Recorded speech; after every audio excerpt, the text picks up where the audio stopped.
Всем доброй ночи, точнее, почти что утро.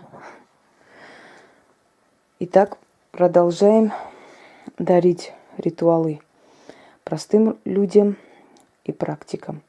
Дорогие друзья, это один из самых сильных ритуалов для практиков, которые могут провести они себе или другим, собственно говоря. И этот ритуал называется «4 богини удачи». Вот каждая из этих богинь есть фортуна. Но фортуна в ином ипостасии. То есть каждая сторона света имеет свою богиню удачи, свою богиню судьбы. Та же самая фортуна в разном лице. Сейчас я вам объясню. По традициям магии мир делится на 4 стороны. Мы говорим, иди на все 4 стороны света, да, 4 стороны света.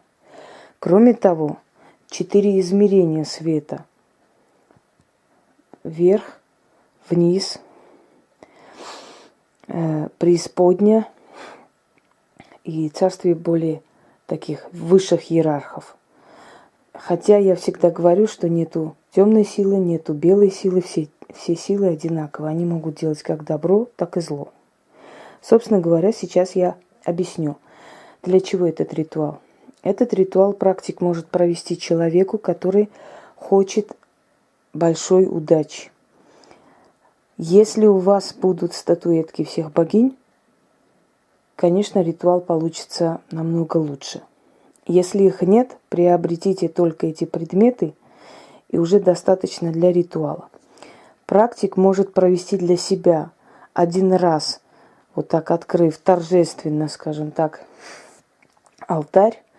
В остальные разы он может просто расставить предметы и начитать 4 раза. Итак, давайте сначала ознакомлю вас. Фортуна, она вам знакома. Мы ее все знаем, любим. Она у нас западная богиня судьбы, западная богиня фарта. Бригитта. Она у нас северная богиня судьбы, колдовства, магии, удачи, благополучия и прочее. У нее больше ипостасей, то есть больше функций разных.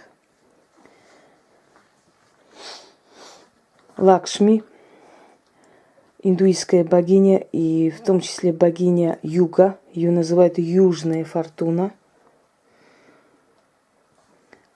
Воплощение разных ипостасей богинь, но в любом случае она остается богиней благополучия, удачи, фарта, вдохновения, творчества и прочее. Сейчас повернемся на эту сторону и покажем вам Ошун. Ошун – восточная богиня удачи, фарта, судьбы, восточная фортуна. Она, можно сказать, если грубо говоря, контролирует Восток, Малую Азию и Африку. Дорогие друзья, духи каждых сторон света покровительствуют этой стороне. Если вы едете на Восток, вы должны обращаться к джиннам.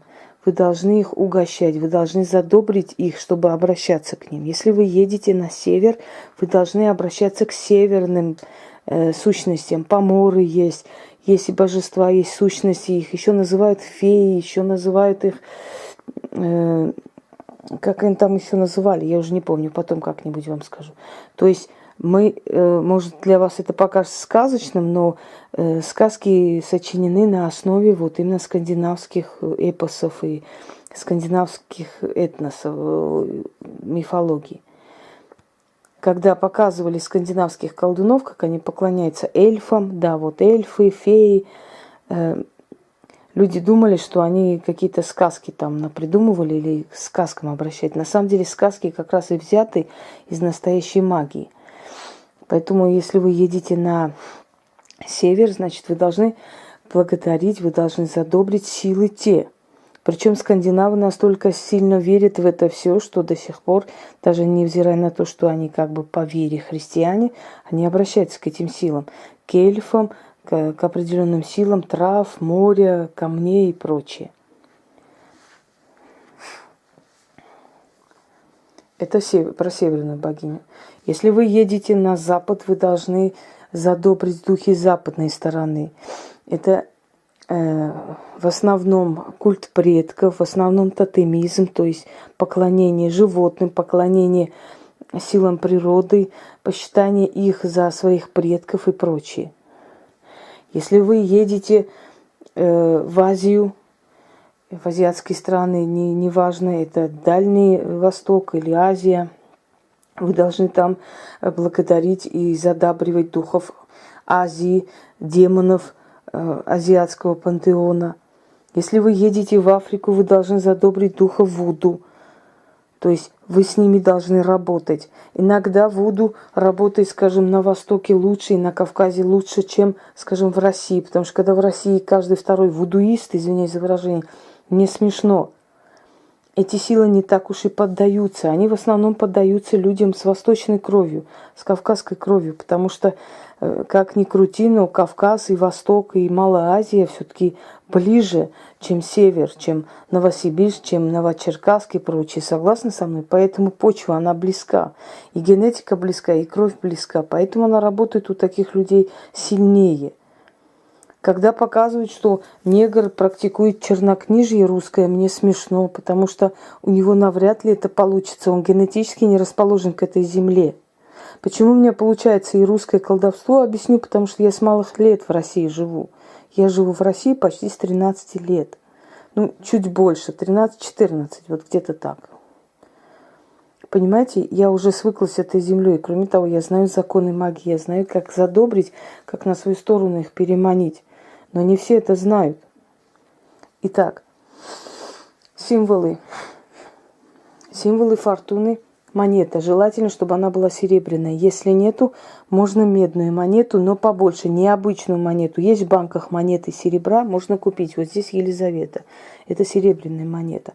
Поскольку ее еще называли фортуна, юнона монета, счастливая, поэтому ее символ монета. Северных божеств. Символ красного цвета, символ огня, то, что не хватало на севере, в холоде, то, чем грели алтари богов, то, что было очень ценно, но дарили богам, то есть то, чем они не грелись сами, но одаривали ими богов, это огонь. Поэтому северная сторона должна быть огонь, красная свеча. Азия и юг.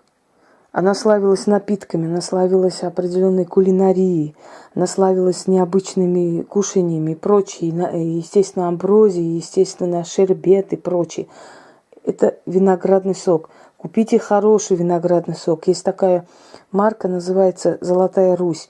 Вот она, это дорогой сок, но он того стоит. Если человек к вам обращается, пусть он все это находит и привезет сам.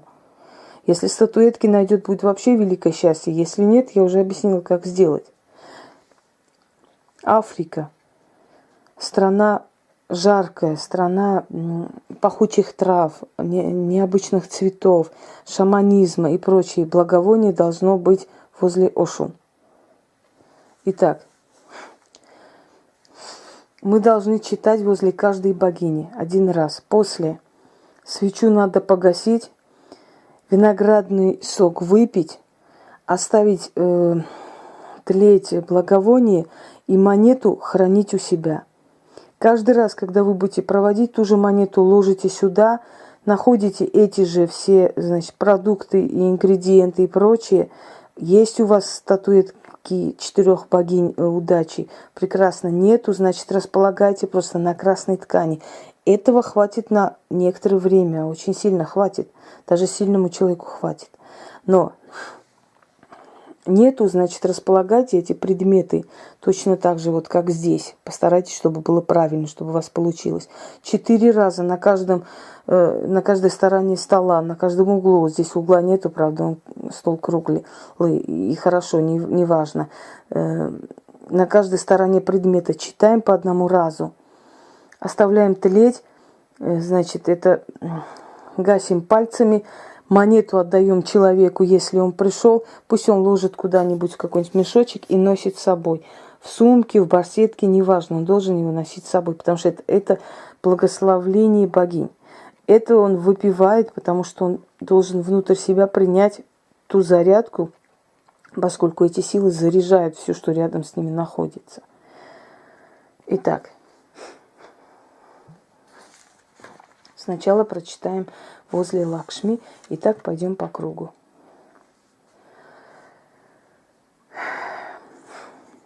Мир состоит из 4 сторон. Есть 4 богини судьбы, 4 лица, 4 сторон, 4 судьбы, 4 миров. О великая ипостась одной судьбы в лицах 4. Да усилится мой колдовской заговор в 4 раза. Обращу свой взор на север и призову великую Бригит. О западная судьба, безотказная Бригит, услышь меня и удачи одари. Обращу свой взор на восток к великой Ошун. О златокудрая Ошун, судьба восточная, услышь меня и удачи одари. Обращу свой взор на запад и призову великую Фортуну.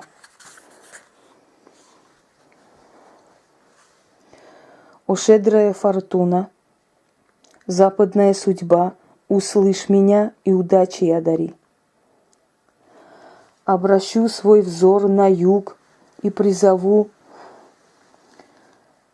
великую Лакшми.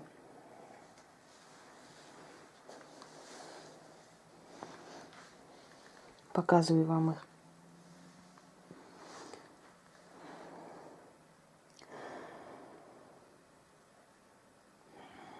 О сиятельная Лакшми, судьба южная, услышь меня и удачей одари. 4 раза покрутится земля, 4 богини духом своим придут мне на подмогу. В 4 раза удача моя усилится. О 4 великие силы, 4 лица одной судьбы, 4 судьбы одной вселенной, о богини удачи и счастья. Да будет вечно ваше покровительство и помощь ко мне. Славься 4 раза 4-ликая судьба. Я даю силу заклинанию, да услышат меня великие богини судьбы.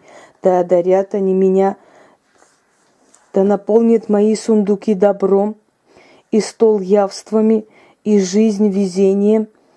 Все двери откроются, все препятствия уйдут, все богатство мира ко мне потечет.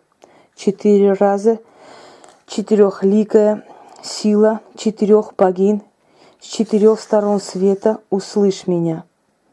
Я усилилась. Колдовской круг закрутился.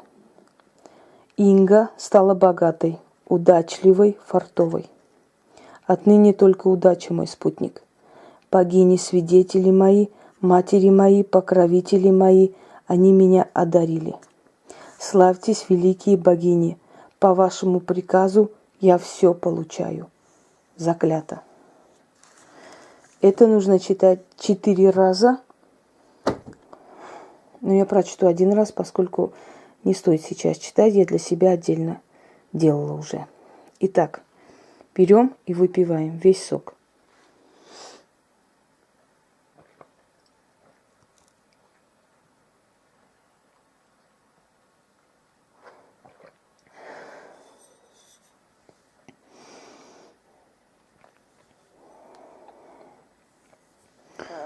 Ой, честно говоря, вот немножко почва уходит из-под ног обычно при таких ритуалах.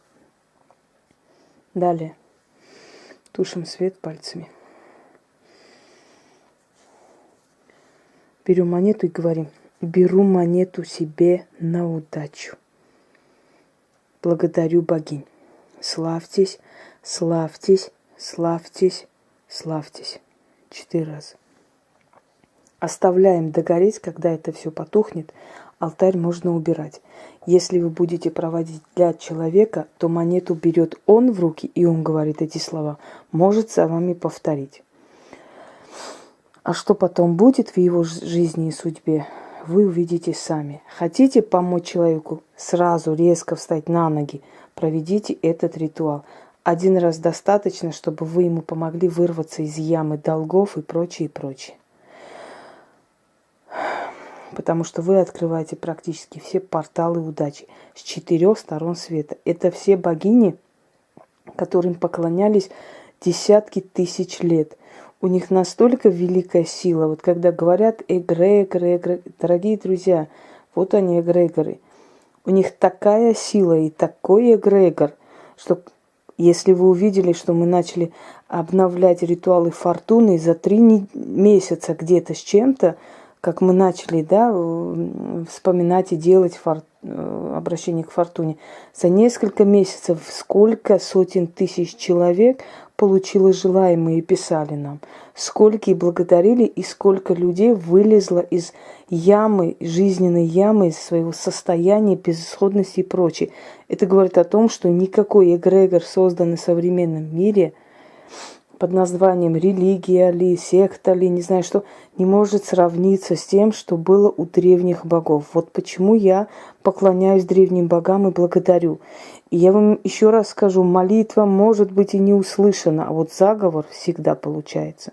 Тогда что это означает, что древние боги сильнее? Не так ли? Итак, я думаю, что я все объяснила, как и что проводить. Желаю вам удачи. Я думаю, что у вас все получится. Всего хорошего.